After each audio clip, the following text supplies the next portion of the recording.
यह कहानी एक छोटे से गांव की है जहां लोग शांतिपूर्ण जीवन जीते थे। इस गांव के पास एक घना जंगल था जिसे कोई भी पास जाने की हिम्मत नहीं करता था। गांव वाले मानते थे कि उस जंगल में कुछ ऐसा है जो इंसान को खत्म कर देता है। लेकिन एक रात एक अजनबी गांव में आया और उसकी बातें सुनकर गांव वालों का डर और भी बढ़ गया। यह आदमी अपनी खोई हुई बहन को ढूंढने के लिए आया था। वह कहता था कि उसकी बहन कुछ महीने पहले इसी जंगल में खो गई थी और उसने उसकी आखिरी बार एक काली रात को आवाजें सुनने के बाद देखा था। आदमी का नाम अर्जुन था और उसकी आंखों में गहरी चिंता और खौफ था। उसने गांव वालों से कहा, मैंने सुना है कि उस जंगल में किसी ने एक पुरानी कुरीति शुरू की थी। उस कुरीति के तहत हर साल की आखिरी रात को एक बुरी आत्मा को जगाया जाता है और वह आत्मा उन लोगों को मार देती है जो जंगल में आते हैं। गांव के बुजुर्गों ने उसे चेतावनी दी, लेकिन अर्जुन नहीं रुका। उसने निश्चय किया कि वह जंगल में जाएगा और अपनी बहन को खोजेगा। गांव के कुछ लोग उसके साथ गए, लेकिन बहुत जल्दी ही वे जंगल में खो गए। घना अंधेरा और सर्द हवाएं उनके चेहरे पर थपेड़े मार रही थीं। अर्जुन ने अपनी बहन का नाम पुकारते हुए जंगल के अंदर और अंदर जाना शुरू किया। अचानक उन्होंने दूर से एक हल्की सी रोशनी देखी और वे उस ओर बढ़े। जैसे जैसे वे पास पहुंचे, उन्हें एक पुराना खंडहरनुमा घर दिखाई दिया। अर्जुन और उसके साथियों ने उस घर में प्रवेश किया।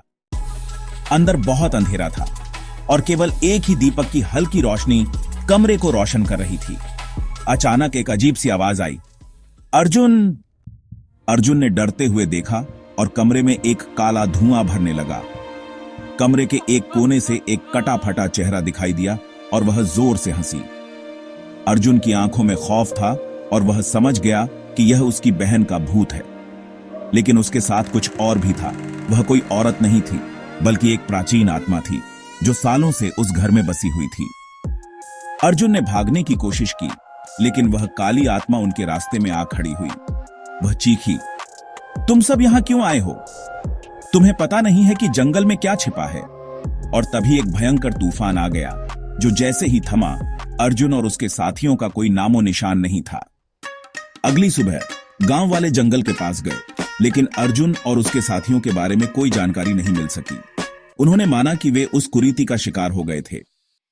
लेकिन जंगल में एक अजीब सी चुप्पी छाई रही और कुछ ही समय बाद लोग कहते हैं कि उस काली आत्मा ने जंगल में एक और भयानक हत्या की। किसी ने देखा कि अर्जुन की बहन, जो एक बार जीवित थी, अब पूरी तरह से एक भूतिया रूप में बदल चुकी है और अब भी जंगल में घूमा करती है, नए आगंतुकों को अपने साथ ले जाने के लिए। गांव वाले कहते हैं कि अब तक हर साल की आखिरी रात को उस जंगल में एक अजीब सी रोशनी और आवाजें सुनाई देती हैं और उन आवाजों में अर्जुन और उसकी बहन की पुकार शामिल होती है, जो अब भी उस कुरीति का शिकार हो चुके हैं। नैतिक शिक्षा। इस कहानी से हमें यह सीख मिलती है कि अज्ञात और अंधेरे रास्तों पर चलने से पहले हमें सचेत रहना चाहिए। कभी कभी हमें कुछ चीजों को जानने की कोशिश नहीं करनी चाहिए, क्योंकि वे हमें गहरे अंधकार में फंसा सकती हैं।